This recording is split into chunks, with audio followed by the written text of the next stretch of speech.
Olá, eu sou o professor Ariel Fingerman falando com você aqui direto de Israel.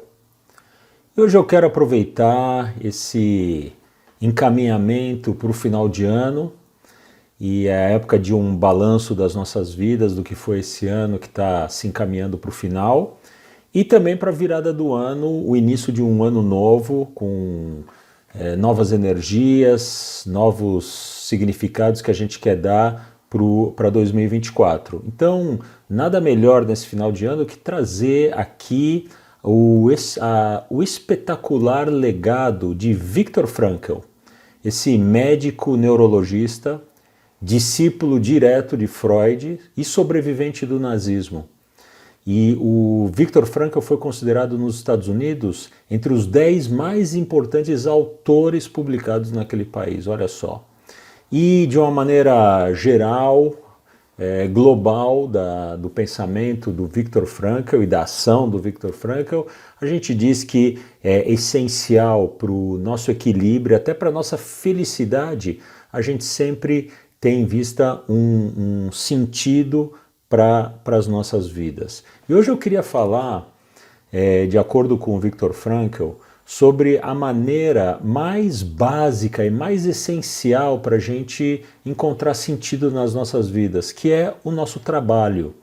Olha só, é um caminho super importante, muito, digamos assim, democrático. Boa parte de nós trabalha ou trabalhou, e esse é um caminho muito importante para a gente encontrar sentido nas nossas vidas, porque é um caminho que nos faz, através do nosso trabalho, até de uma maneira mágica, a gente se conecta com o mundo, a gente faz algo de positivo para a nossa comunidade e a gente é remunerado por isso. Então, numa situação ideal, o trabalho é um caminho muito, muito importante para a gente encontrar sentido nas nossas vidas. Bom, mas aí vem os desafios. Primeiro, o desemprego. Simplesmente não estar trabalhando, não porque não quer, simplesmente porque existe uma dificuldade de encontrar um trabalho. Então isso realmente existe, por isso que também isso muitas vezes nos deixa tão deprimidos e deprimidas quando a gente não encontra um trabalho, porque o trabalho é essencial para se conectar, para dar sentido nas nossas vidas. Então, o desemprego, sem dúvida, é um desafio. Outro desafio é uma estatística que circula por aí, que a grande maioria, dizem 95% das pessoas, é infeliz no trabalho.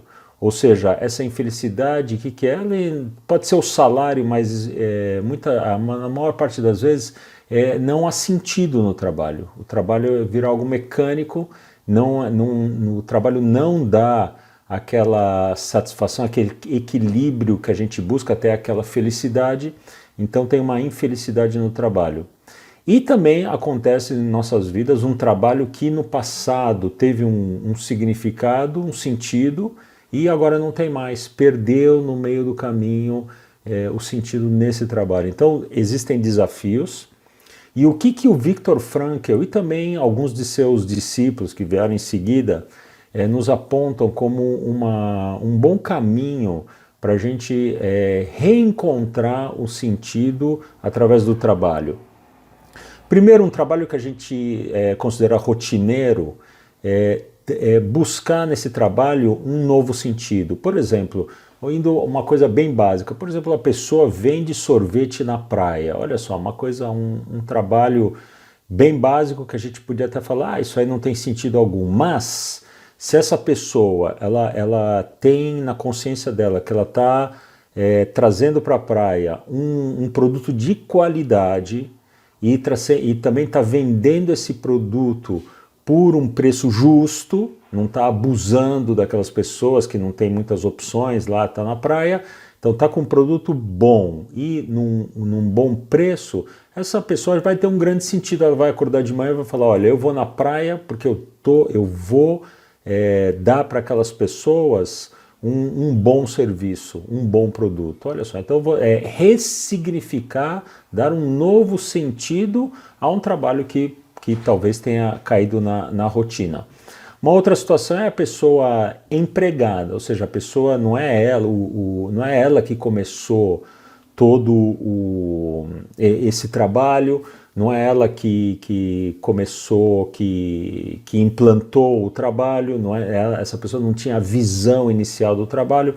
Ela, numa empresa muito grande, essa pessoa pode estar num departamento, das centenas às vezes milhares de locais de trabalho de uma empresa, então a pessoa pode perder o sentido nisso. Mas se a pessoa entende que ela tá empreendendo, mas dentro da empresa de uma outra pessoa, ou seja, ela é um assalariado ou assalariada, mas ela está empreendendo, ela está dando o máximo dela naquele trabalho dela, naquele serviço que ela está fazendo, isso pode dar um grande sentido e ressignificar um trabalho que acabou talvez sendo entendido como muito pequeno, mas pode ter um novo sentido. Também nós, desde a época da pandemia, de uma maneira mais forte, entrou no nosso mundo a questão do trabalho feito a partir de casa, o home office. E o home office, o que ele trouxe? Ele trouxe também uma possibilidade da gente, além do trabalho, a gente receber sentido de outras atividades que ficaram mais fáceis. Por exemplo, a gente tem um maior contato com a família, maior contato com amigos, a gente também pode desenvolver um hobby assim que termina os horários de trabalho, que o horário de trabalho termina mais curto, porque não precisa pegar todo um transporte que leva tempo. Então, já que no trabalho em si não se encontra muito sentido, você sim pode encontrar um sentido num hobby. Olha uma coisa interessante. E também tem sempre a possibilidade de trocar de trabalho, né? Nós vivemos numa sociedade aberta em que existem outras possibilidades de trabalho. Lógico que muitas vezes isso não é fácil, às vezes a gente tem outras pessoas que a gente está precisando sustentar, então mudar um trabalho não é uma coisa tão simples, mas existe sempre essa possibilidade. Um trabalho que não existe mais um sentido nesse trabalho, pelo menos começar a dar os primeiros passos para mudar de trabalho. E agora eu queria trazer também uma ideia muito bonita de um dos seguidores, discípulos do Viktor Frankl. O Viktor Frankl teve uma série de discípulos, até hoje tem as novas gerações, e ele teve, o nome desse discípulo é o Robert Leslie. Olha, aparece a foto dele aí junto com o Viktor Frankl, e o Viktor Frankl aparece à esquerda na foto e o Robert Leslie aparece à direita. O Robert Leslie, ele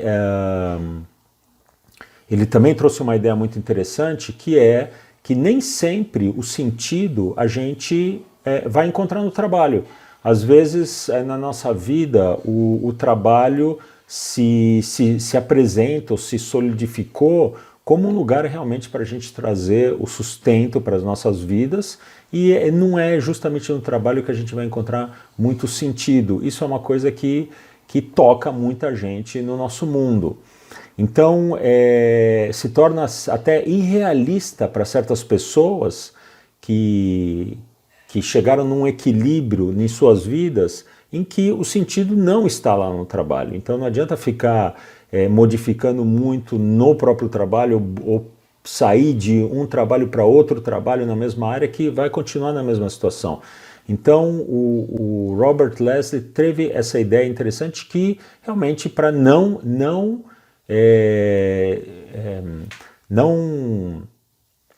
ficar nessa situação que se torna até irrealista, de tentar achar um sentido no trabalho. E veja só uma coisa interessante. O Robert Leslie, ele foi, além de psicólogo, ele foi também pastor de igreja. Ele atuou como capelão na Segunda Guerra Mundial. Depois da guerra, ele fez o seu doutorado, o seu PhD em psicologia, psicologia da religião, na Universidade de Boston. E num ano sabático que ele teve, ele foi trabalhar com o Viktor Frankl em Viena, lá na década de 60. E uma coisa interessante é que o Robert Leslie era um pastor, uma pessoa religiosa, e no mundo do Viktor Frankl, no mundo das ideias, do trabalho, do legado do Viktor Frankl, tem muita gente ligada à religião. Eu mesmo sou um deles. A minha área é a pesquisa da religião, mas na área, digamos, de pensamento, a área da história das religiões, as religiões comparadas, mas eu me interessei, por isso eu me interessei também muito pelo Viktor Frankl, mas tem muitos teólogos interessados no Viktor Frankl, tem muitos religiosos, padres, pastores, rabinos, que se tornaram grandes conselheiros, importantes conselheiros, autores de livros baseados na obra do Viktor Frankl. Então tem uma grande atração, isso porque o Viktor Frankl ele abriu uma possibilidade da espiritualidade no seu mundo, no seu mundo teórico. Então tem muita gente da área da religião que também se interessa pelo Viktor Frankl. E eu aqui na Terra da Bíblia, isso também me interessa muito. Por isso que eu quero trazer uma passagem muito interessante do Robert Leslie, em que ele pensa essa questão do trabalho trazendo uma das histórias muito famosas e tocantes dos evangelhos, que é Jesus hospedado na casa das irmãs Marta e Maria, no vilarejo de Betânia. Então, isso está, olha só, eu vou colocar aqui na tela, isso está em Lucas, no capítulo 10, que está escrito o seguinte, olha só. E aconteceu que, indo eles de caminho, Jesus entrou numa aldeia, e certa mulher, por nome Marta, o recebeu em sua casa. E tinha esta uma irmã chamada Maria, a qual, assentando-se também aos pés de Jesus, ouvia a sua palavra. Marta, porém, andava distraída em muitos serviços, e aproximando-se disse, Senhor, não te importas que minha irmã me deixe servir só? Dize-lhe, pois, que me ajude. E respondendo Jesus, disse-lhe, Marta, Marta, estás ansiosa e afadigada com muitas coisas, mas uma só é necessária. E Maria escolheu a boa parte, a qual não lhe será tirada. Então, na leitura do Robert Leslie, dessa passagem, a gente vê uma coisa interessante aqui. Primeiro que a Marta, que ela estava fazendo os afazeres de casa na recepção do próprio Jesus e dos discípulos na casa das duas irmãs, ela estava fazendo os trabalhos domésticos. E claramente ela não estava vendo muito sentido nisso, ela estava irritada de ter que fazer. Agora, talvez, isso, se você recebesse Jesus na sua casa, eu acho que você ia ficar bem concentrado e fazer a refeição ali. Mas no caso da Marta, ela viu que a irmã estava aos pés de Jesus. Aos pés de Jesus é uma expressão bíblica, quer dizer, escutando, sendo ensinada por Jesus, isso a Maria, enquanto a irmã Marta estava fazendo os afazeres domésticos. Isso estava irritando ela. A gente entende a irritação, muito trabalho, tudo nas mãos, nas costas dela, enquanto a irmã Maria estava lá só aprendendo e ouvindo de Jesus. Então está numa situação bem mais top, digamos assim. Mas só o servir de Marta também seria bom, o trabalho dela também teria muito significado, sentido, mas ela não estava tendo sentido, não estava experimentando sentido nessa situação. Então, o que mostra aí, o que o Robert Leslie, o Robert Leslie ele tem uma obra bonita analisando várias passagens dos evangelhos à luz do pensamento do Viktor Frankl, e ele traz isso justamente para mostrar que nem sempre o trabalho preenche a nossa vida. Marta estava lá no trabalho e não estava preenchendo a vida, enquanto Maria não estava no trabalho mesmo e estava plenamente com sua vida preenchida. Então fica aqui. Então nem sempre a gente vai encontrar sentido no trabalho, apesar que o trabalho é um caminho clássico para nós, na nossa cultura, na nossa sociedade, para a gente buscar o sentido no trabalho. Mas nem sempre a gente vai encontrar sentido no trabalho. E existem outras maneiras da gente encontrar sentido na vida. Legal, então esse é o vídeo de hoje. E se você encontra sentido em tudo isso que a gente falou, eu quero te convidar nessa quinta-feira agora. Começa o meu novo curso aqui direto de Israel. O curso é o curso Faz Sentido, as lições de Viktor Frankl para uma vida plena. Vai começar nessa quinta-feira, então as inscrições até quarta-feira, corre lá. Também muito legal, vão ser 8 encontros a partir, sempre ao vivo aqui, onde eu vou compartilhar todo o legado, todas as lições do Viktor Frankl. É um conhecimento muito bonito para a gente ter e também para tocar nossas vidas, para modificar as nossas vidas, como uma reflexão sobre o ano que está terminando e também sobre os nossos planos cheios de sentido para 2024, tá bom? Então procura aqui no descritivo do vídeo o link para ter todas as informações do curso, tá bem? E eu vou ficando por aqui te desejando tudo de bom, muita saúde, muita paz e a gente se vê no próximo vídeo. Até lá.